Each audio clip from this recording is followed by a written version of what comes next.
آج ہم میں سے کوئی ہوتا ہے تو وہ یہ کہتا ہے کہ جس کے پاس کار کوٹھی ہے، بینک بیلنس ہے، نوکر چاکر ہیں اور دنیا کے مال و اسباب اس کے پاس ہیں، تو وہ سب سے زیادہ عقل مند ہے۔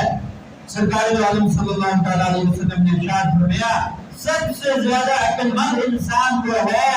کہ جو موت سے پہلے اپنی موت کی تیاری کر لے۔ الکیس من دان نفسہ وعمل لما بعد الموت، جس نے اپنے نفس کو اپنے قابو میں لے لیا اور مرنے سے پہلے مرنے کی تیاری کر لی، سب سے عقل مند انسان وہ ہے۔ اور یہ موت ایسی اٹل حقیقت ہے، ایسی اٹل حقیقت ہے کہ اس نے انبیاء کو نہیں چھوڑا۔ اللہ تعالیٰ کے سب سے محبوب نبی سرکار دو عالم صلی اللہ تعالیٰ علیہ وسلم وہ اس دنیا کے اندر نہیں رہے۔ یوں اگر کہا جائے کہ یہ دنیا ایسی چیز ہے کہ یہ دنیا اپنے محبت کرنے والوں کے ساتھ وفا نہیں کرتی، ان کو ہمیشہ ہمیشہ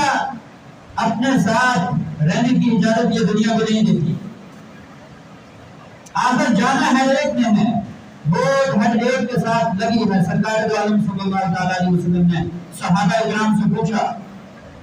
تمہیں موت پر کتنا یقین ہے؟ کسی صحابی نے کہا کہ میں جب نماز پڑھتا ہوں تو مجھے یہ یقین نہیں ہوتا کہ نماز سے فارغ ہوں گا۔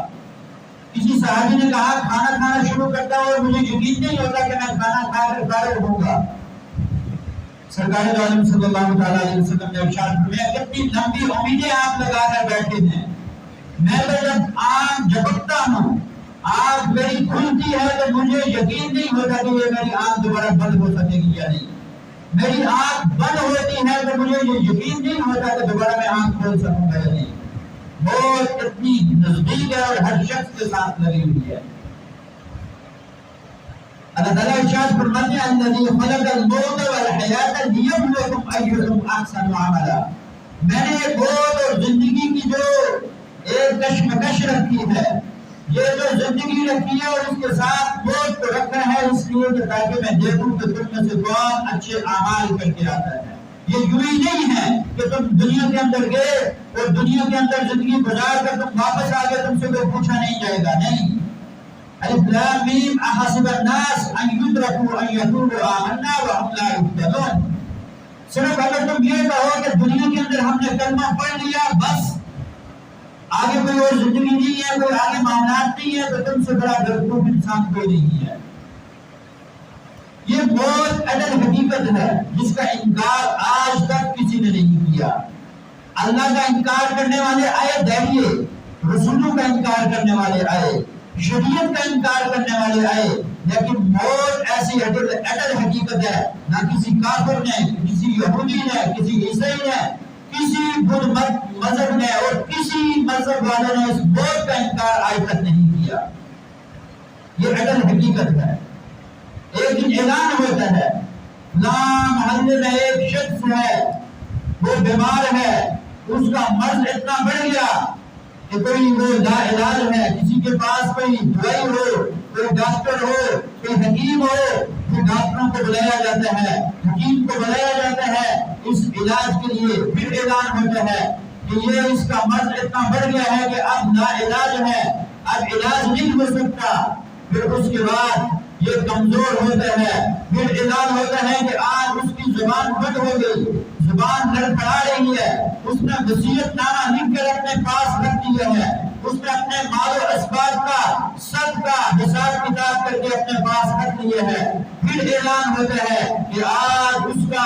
آخری وقت ہے، اس سے روح نکل گئی ہے، اس کے بھائی پاس کھڑے ہیں، اس کی بیوی ہے، اس کے بچے ہیں، سارے رشتے دار ہیں، پاس کھڑے رو رہے ہیں، اس کے بھائی آتے ہیں، اس کو کفن کا انتظام کیا جاتا ہے، اس کو قبر کے اندر رکھا جاتا ہے، کچھ دن اس کے رشتے دار اس کا دعا کرتے ہیں، اس کو یاد کرتے ہیں، ایک وقت وہ بھی آتا ہے اس کا نام لینے والا اس دنیا کے اندر کوئی نہیں ہوتا۔ آج ہم اپنے 5 6 7 10 پشت پیچھے چلے گئے، ہمیں اپنے آبا و اجداد کے نام کا پتہ نہیں ہے اور ہمیں یہ بھی معلوم نہیں ہے کہ ان کی قبریں کہاں پر ہیں، ان کا ٹھکانہ کہاں پر ہے۔ اسی طرح ایک وقت ایسا بھی آنے والا ہے ہمارا بھی نام نشان نہیں ہوگا، یہاں نئے خطیب صاحب، نئے امام ہوں گے، نئے مبتدی ہوں گے، پتہ نہیں ہم زندگی کے کس گوشے کا حساب کتاب دے رہے ہوں گے۔ ایک وقت ایسا آنے والا ہے،